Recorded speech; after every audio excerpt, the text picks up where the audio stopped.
Hello, j'espère que vous allez bien. Aujourd'hui on se retrouve dans une nouvelle vidéo où on va parler du vision board et on va voir un petit peu ce qu'est un vision board et à quoi il va nous servir tout au long de l'année. Alors malheureusement, j'ai récemment vu que pas mal de youtubeurs avaient fait des vidéos sur le vision board, mais je n'allais pas l'annuler. Je me suis dit que je n'allais pas les regarder pour ne pas me laisser influencer et peut-être que ma vidéo pourra vous donner un peu plus d'idées pour créer un vision board efficace. Tout d'abord, si vous n'avez pas vu les autres vidéos, je vous invite à rester sur celle-ci parce que moi, je vais aussi vous expliquer ce qu'est un vision board. Un vision board, ou en français un tableau de visualisation, c'est une espèce de grande carte où vous allez pouvoir y mettre vos intentions sous forme de photos, de phrases, de citations, et celles-ci reflèteront un but, une étape de la vie que vous voulez franchir, ou tout simplement une résolution pour 2024. Donc si vous êtes à la recherche d'une méthode pour faire fleurir un projet ou un objectif, cette vidéo est faite pour vous. Pourquoi est-ce qu'un tableau de visualisation, donc un vision board, c'est important? Bien, c'est important parce que d'après les études, 90% de l'information que le cerveau reçoit, c'est visuel et seulement 80%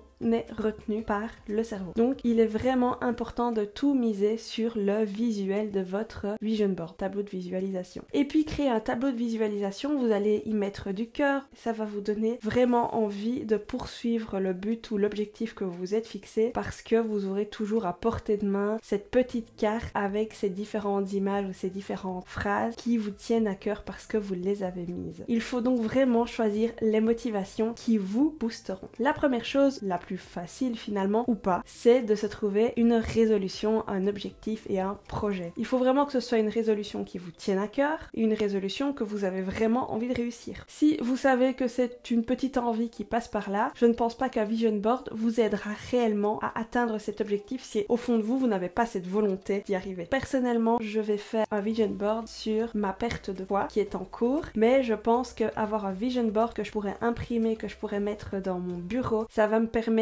régulièrement, tous les jours, parce que je passe du temps dans mon bureau tous les jours, à me dire que je peux y arriver. Je ne vais pas craquer en mangeant n'importe quoi comme je le faisais avant. Alors, une fois que vous avez trouvé ce but, il va falloir trouver un thème de vision board. Je vais vous en afficher ici quelques-uns qui vont défiler. Comme vous le voyez, il y a plusieurs thèmes de vision board qui sont possibles. Il faut vraiment que ce soit un thème qui vous corresponde, qui vous anime, que vous trouvez sympa dans votre décoration, que vous trouvez vraiment accrocheur parce que c'est votre création finalement. Ça doit vraiment être quelque chose qui vous tient à cœur. Si vous le trouvez moche ce vision board, vous n'aurez pas envie de le poursuivre parce que vous vous direz c'est bon, moi je le trouve vraiment pas beau, je vais le mettre au fond d'un tiroir et puis finalement vous aurez fait tout ça pour rien. Donc vraiment, n'hésitez pas à vous inspirer sur Google Images en tapant vision board ou tableau de visualisation exemple. Vous pouvez aller également sur Pinterest pour vous donner des idées de vision board, mais aussi sur Canva. Une fois que vous avez votre projet, que vous avez votre thème, et d'ailleurs le projet, vous pouvez également en avoir plusieurs si c'est toutes vos résolutions 2024. J'ai parlé de un seul projet, mais vous pouvez y mettre toutes vos résolutions de 2024 pour ne pas avoir plusieurs vision boards sur plusieurs résolutions si vous en avez choisi plusieurs. Pour ma part, je vais donc utiliser toutes mes résolutions et les mettre en un seul vision board que soit j'imprimerai, je ne sais pas encore,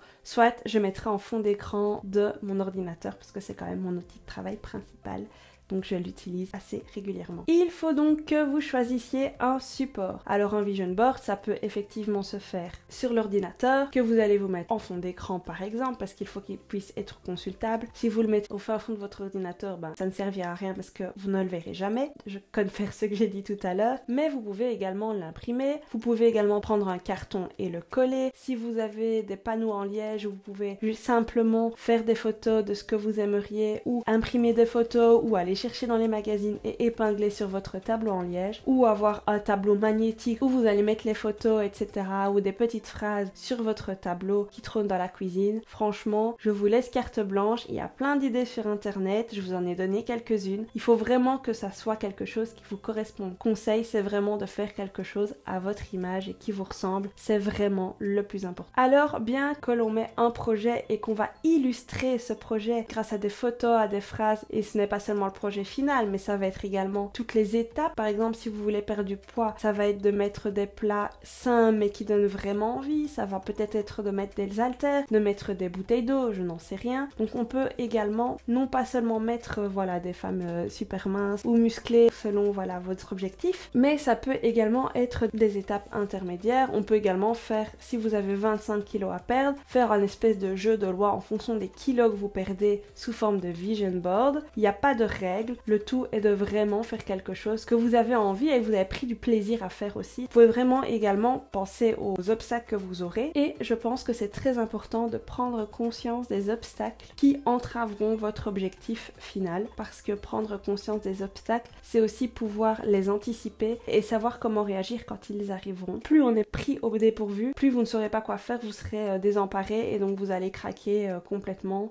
Typiquement, imaginons vous, votre truc c'est d'être sur Instagram et vous voulez viser les 10 000 abonnés sur Instagram cette année et vous avez eu des haters ou vous n'avez pas eu par exemple les likes ou les follow vous vous attendiez chaque semaine ou chaque mois, si vous ne vous attendez pas à avoir ces obstacles, ça pourrait vous démotiver et vous dire tant pis, je laisse tomber et Instagram c'est vraiment pas pour moi. Ou typiquement aussi, voilà, vous voulez perdre du poids et malheureusement on vous invite à un resto, puis vous enchaînez mariage, anniversaire, fête, etc. Vous pouvez pas résister et puis vous avez pris du poids ou vous n'avez pas perdu le poids que vous vouliez, et bien vous pourriez également être démotivé et dire je n'y arriverai jamais, je laisse tomber. Donc dans le vision board, il faut aussi mettre en avant les obstacles que vous pourriez avoir et de se dire si un obstacle c'est pas grave, on va pouvoir anticiper pour que ça n'arrive pas, et si ça doit arriver, c'est pas grave, on passe au-dessus et on continue. Une fois que votre carte mentale, je vais dire, est mise en place dans votre petite caboche, ce qu'il faut maintenant c'est se mettre à l'œuvre. Donc on va dans les magasins, on va chercher du papier, on va chercher des crayons, on va chercher dans le fond de sa poubelle à carton des magazines, ou on se met devant le PC. Maintenant qu'on sait exactement ce qu'on veut,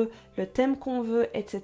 et qu'on a fait les recherches en amont, il est temps de se mettre à l'œuvre. Ils font donc des recherches, je vous disais, soit dans les magazines, dans les journaux. Si vous voulez des photos de mode, vous allez peut-être devoir acheter le magazine Vogue, où là vous allez avoir pas mal d'illustrations. Peut-être aller sur Pinterest, Google Images, Instagram. Enfin voilà, les champs des possibles sont énormes. Tout est question de motivation et de prendre son temps. Un vision board, ce n'est pas fait en une demi-heure. Si on veut qu'il soit fait à notre image, ça prend du temps, ça prend de la recherche. Et il va peut-être bouger aussi au fur et à mesure de l'année ou au fur et à mesure de votre projet. Rien n'est figé. Tout est question de pouvoir rebondir sur ce qu'on veut vraiment. Et donc la dernière étape dont je vous parlais, c'est qu'il va falloir faire vivre votre vision board. Donc si vous le faites sur Canva, je vous invite à l'exporter en PDF, vous aurez une meilleure qualité, vous pourrez l'exporter partout, mais ne le fermez pas trop vite parce que vous seriez peut-être amené à revenir dessus quelques jours, quelques semaines, quelques mois plus tard pour rajouter une image que vous avez trouvée sympa sur le net, ou il y a une phrase qui ne vous correspond plus du tout parce que voilà, la vie a fait que elle ne vous correspond plus, vous pourrez la retirer et la réexporter sous format PDF. Et pareil si vous le faites sur un bloc de carton ou sur un morceau de liège, on enlève l'épingle, on enlève la petite phrase, on rajoute ce qu'on a trouvé, etc., etc., etc. Et d'ailleurs, si vous voulez également en plus mettre du relief dans votre vision board, si vous le faites en version, je vais dire 3D, donc non pas en version digitale mais en version manuelle, vous pouvez également mettre des petites fleurs séchées. Enfin voilà, il faut vraiment pouvoir laisser vivre ce tableau qui doit vous ressembler le plus possible. Et voilà, c'est la fin de cette vidéo, j'espère qu'elle vous a plu. N'hésitez pas à vous abonner, à me dire si vous trouvez l'idée sympa de faire un vision board, est-ce que c'est pour vous utile, pas utile, pourquoi et pourquoi pas. Mettre un petit j'aime si la vidéo vous a plu. Moi je vous fais de gros bisous et je vous dis à la semaine prochaine dans une nouvelle vidéo. Ciao ciao!